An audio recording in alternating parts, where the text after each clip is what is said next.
Penahanan ini membuktikan informasi bahwa Sekjen PDI Perjuangan Hasto Kristianto memang ditargetkan untuk ditahan sebelum Kongres Partai. Ya, Assalamualaikum warahmatullahi wabarakatuh. Salam sejahtera buat kita semuanya. Om Swastiastu, Namo Buddhaya, salam kebajikan. Sebelumnya marilah kita pekikan salam perjuangan kita. Merdeka! Terima kasih rekan-rekan media yang sudah hadir pada malam hari ini. Kami dari tim hukum Mas Hasto Kristianto akan menyampaikan beberapa poin yang perlu diketahui oleh masyarakat Indonesia. Di sini hadir Pak Todung Mulya Lubis, Pak Mardhani Ismail, Pak Ridho, dan Pak Yohanes Tobing, dan beserta DPP partai yang hadir. Terima kasih. Pertama, ini adalah penahanan politik, dan ini adalah babak baru yang kami anggap sebagai serangan terhadap partai kami. Penahanan ini membuktikan informasi bahwa Sekjen PDI Perjuangan Hasto Kristianto memang ditargetkan untuk ditahan sebelum Kongres Partai. Mengapa ditargetkan? Karena peran seorang sekjen sangat penting dalam sebuah organisasi partai politik. Penahanan ini adalah salah satu bagian dari operasi politik mengaut-aut partai. Tidak ada urgensi untuk melakukan penahanan. Sekjen Mas Hasto Kristianto selalu kooperatif, dan kita juga masih mengikuti proses pra-peradilan.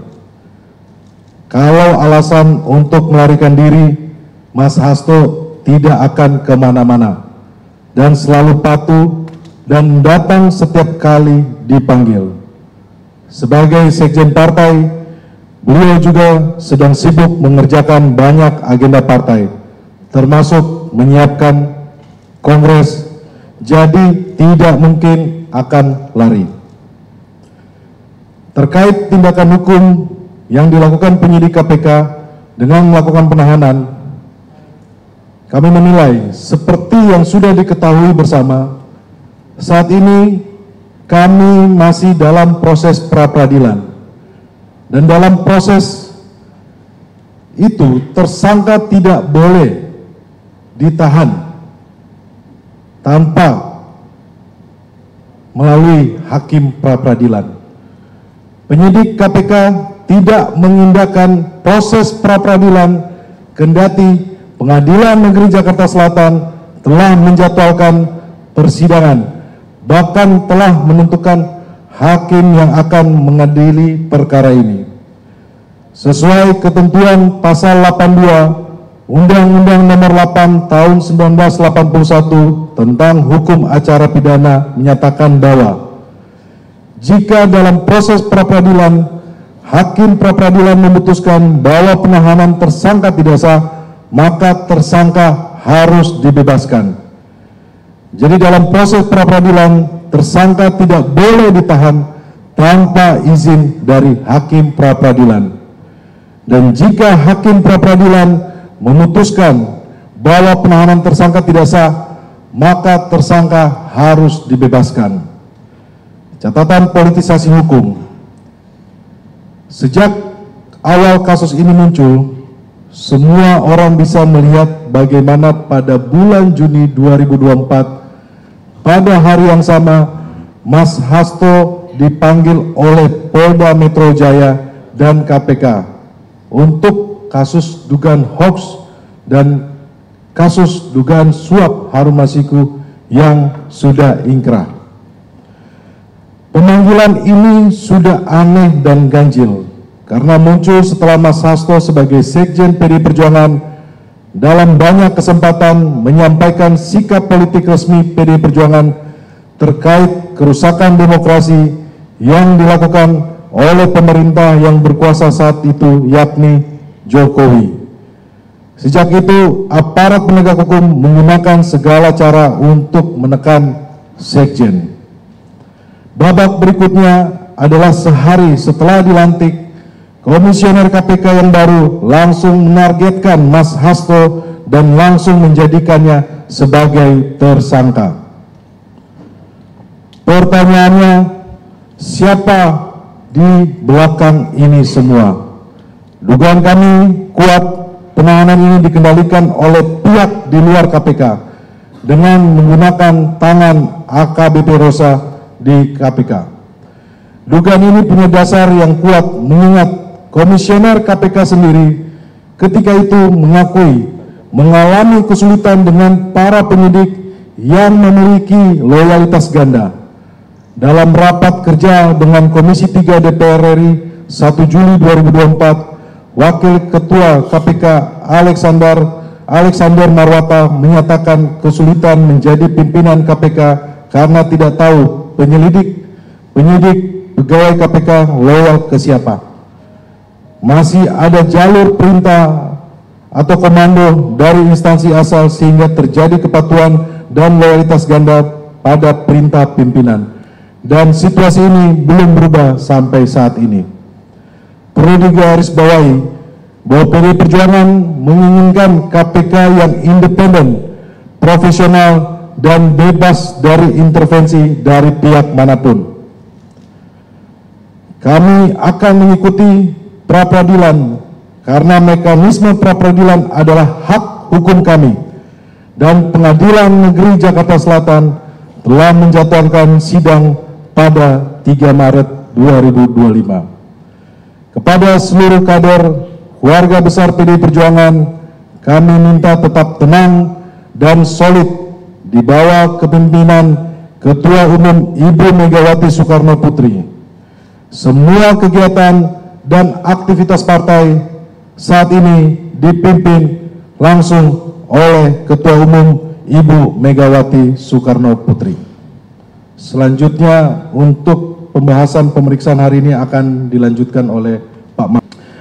Saya kira kalau mengenai materi ya pemeriksaan hari ini, dari pemeriksaan ini seperti saya sampaikan tadi, tidak ada bukti permulaan yang ditunjukkan sebagai bukti permulaan bahwa Mas Hasto ini terlibat dalam suap menyuap bersama Harun Masiku, ya, yaitu menyuap KPU, anggota KPU. Itu pertama. Kemudian kedua, dalam pemeriksaan juga hari ini tidak ada bukti permulaan yang ditunjukkan atau dikonfirmasi bahwa Mas Hasto ini sudah melakukan perintangan penyidikan. Jadi kalau dari sisi bukti permulaan tentang penetapan sebagai tersangka, ya, belum ada yang jelas dikonfirmasi kepada Mas Hasto. Sehingga, dan inilah kan yang selama ini menjadi argumen kami di dalam pra-peradilan. Itu yang pertama yang ingin saya sampaikan. Kemudian yang kedua, proses pemeriksaan ini sendiri lebih banyak berkisar kepada proses bagaimana mulainya Harun Masiku menjadi calon anggota DPR oleh partai dari ketika itu dia mengajukan pilihan, kalau saya tidak keliru tadi yang disampaikan, adalah dari Sulawesi Selatan atau Sumatera Selatan. Tetapi kemudian dia ditetapkan dari Sumatera Selatan dengan nomor urut 5 kalau saya tidak keliru. Nah, persoalannya terjadi adalah yang juga ditanyakan oleh pihak penyidik tadi, mengapa kok tiba-tiba ada JR dan ada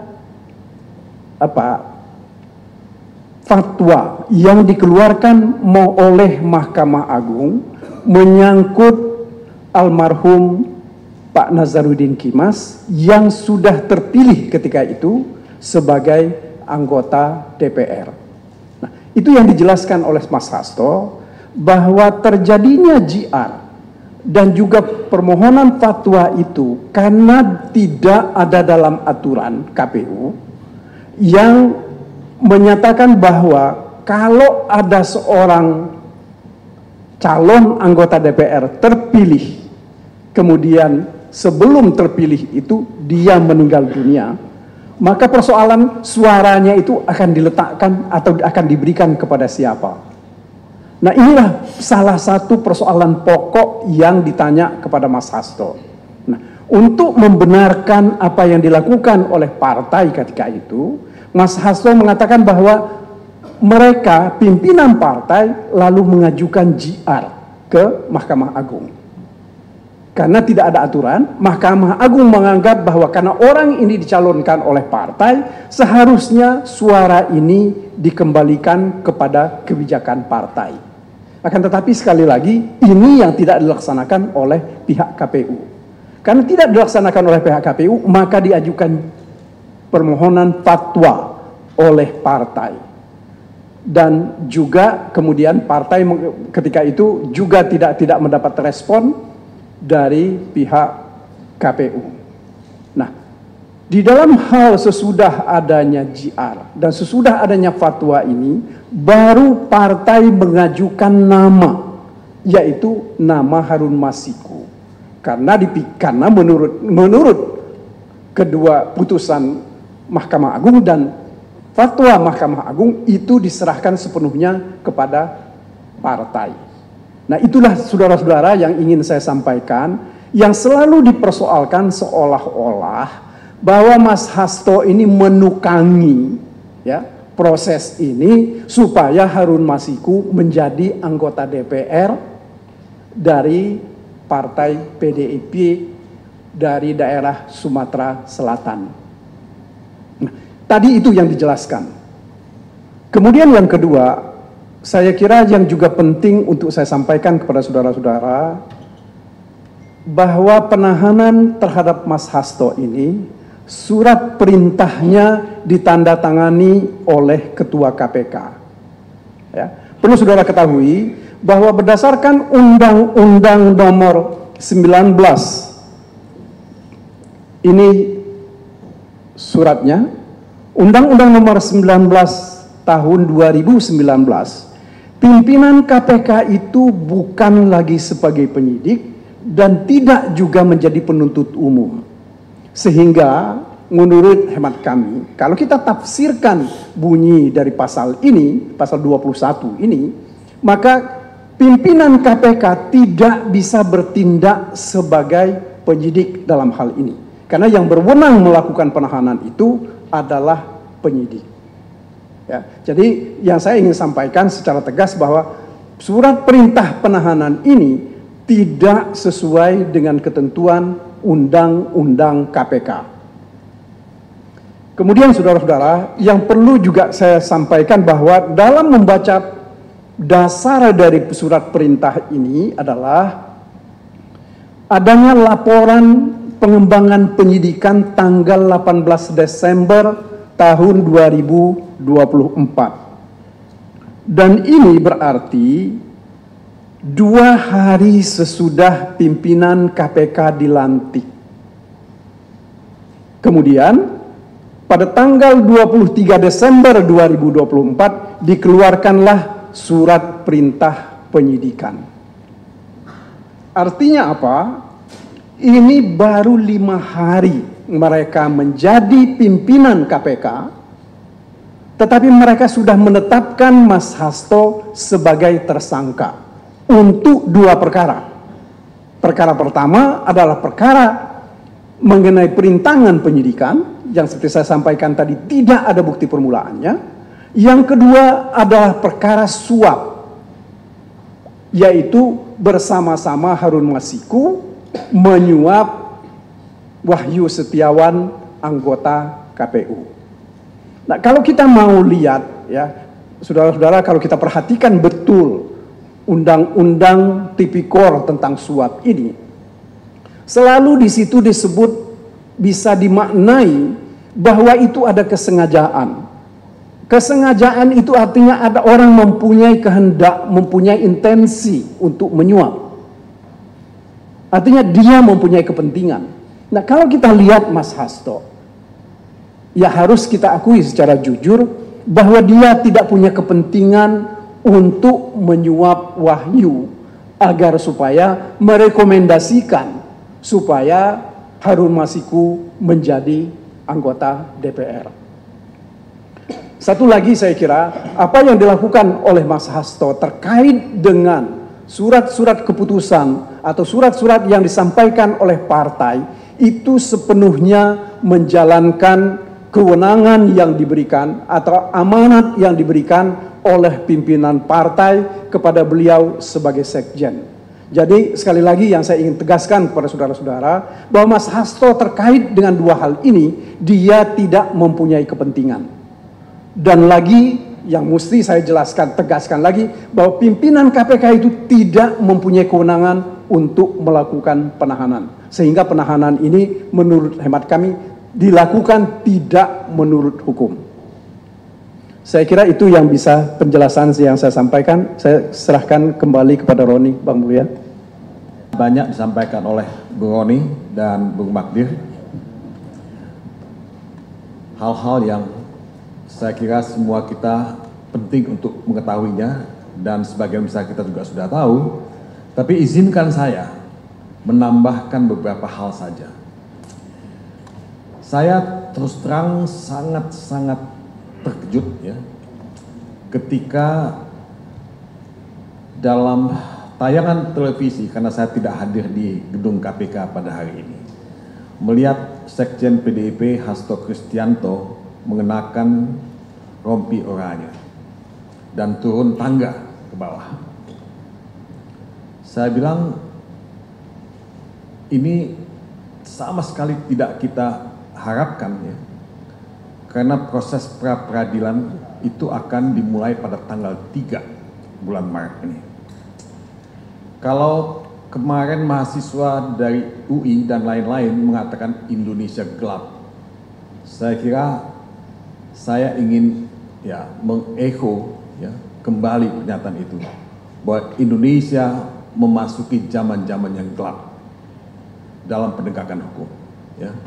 Dan kasus Hasto yang seharusnya tidak terjadi, penahanan yang menurut saya merupakan apa ya, pelanggaran hukum atau disrespect of the law, sikap tidak hormat KPK terhadap hukum, itu adalah pelanggaran yang sangat fundamental gitu. Tadi saudara Roni sudah mengatakan bahwa pra-peradilan yang sudah kita daftarkan ke pengadilan negeri Jakarta Selatan dan sudah ada nama hakim yang ditunjuk untuk mengadili itu akan dimulai pada tanggal 3 Maret ini. Dan itu sudah diketahui oleh umum. KPK juga sudah tahu. Kalaulah KPK comply dengan hukum, melaksanakan hukum itu sesuai ya dengan apa yang ditulis dalam ketentuan hukum itu sendiri, KPK tidak boleh melakukan pemeriksaan. KPK juga tidak boleh melakukan penahanan. Ya. Dunia melihat perkara ini.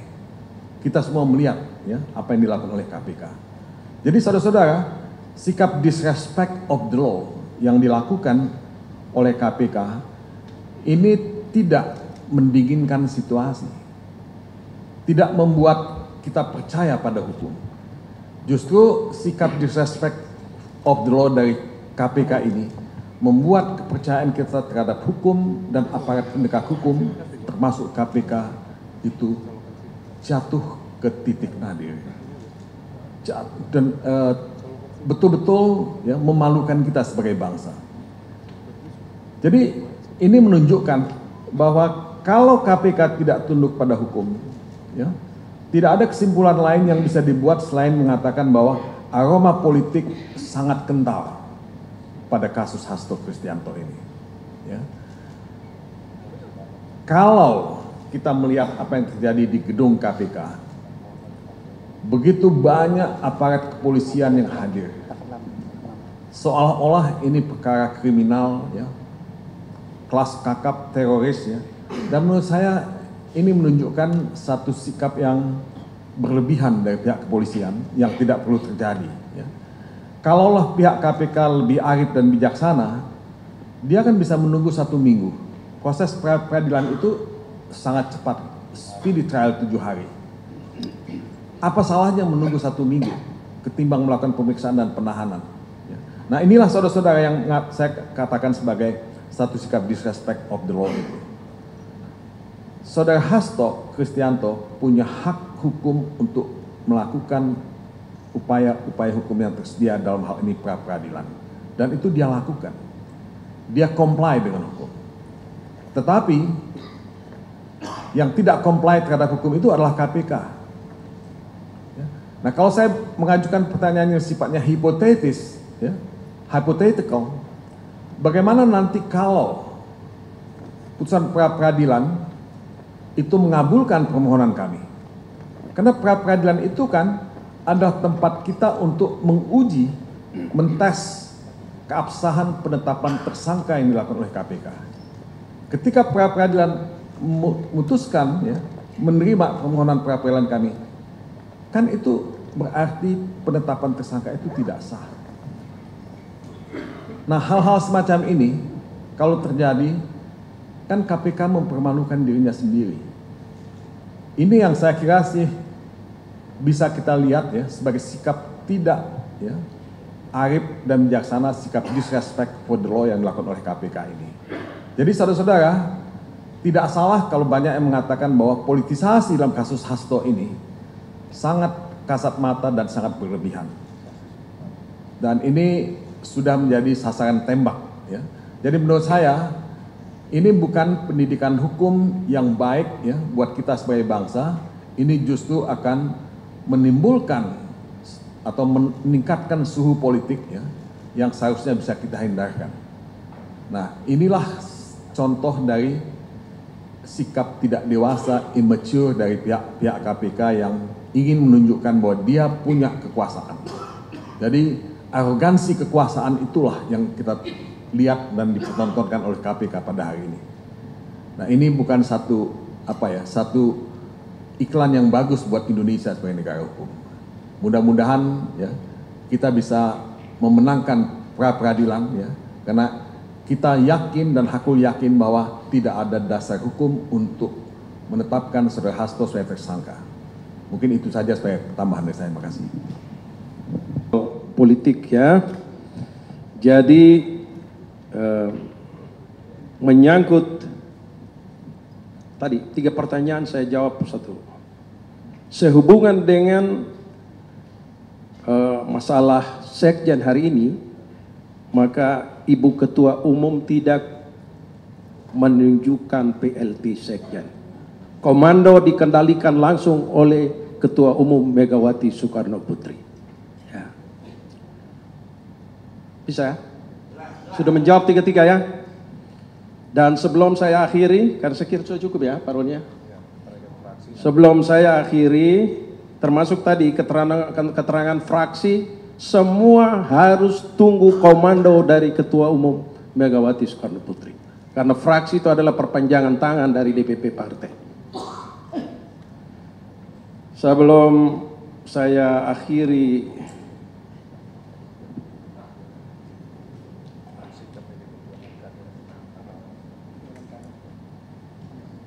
tadi tangkap-tangkap sebenarnya tidak perlu ditanyakan. Tadi sudah bilang ini bukan urusan hukum tapi urusan politik sebenarnya. Hukum yang dipolitisir. Sasaran adalah kepada PDI Perjuangan. Lalu kader-kader diangkat satu-satu. Jadi jelas urusannya. Pesan Ketua Umum kepada seluruh kader dan simpatisan PDI Perjuangan dari Sabang sampai ke Merauke.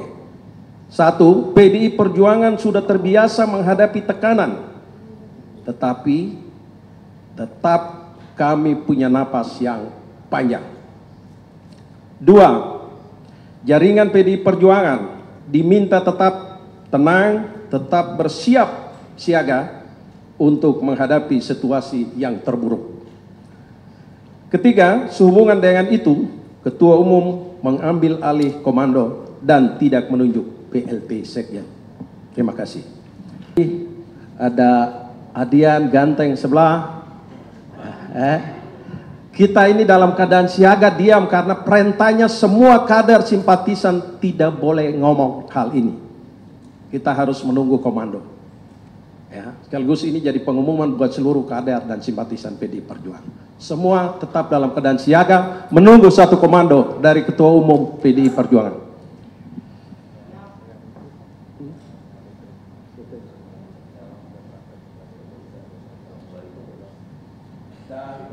Dan selanjutnya kami tetap berharap teman-teman wartawan tetap bersama kami dalam perjuangan ini.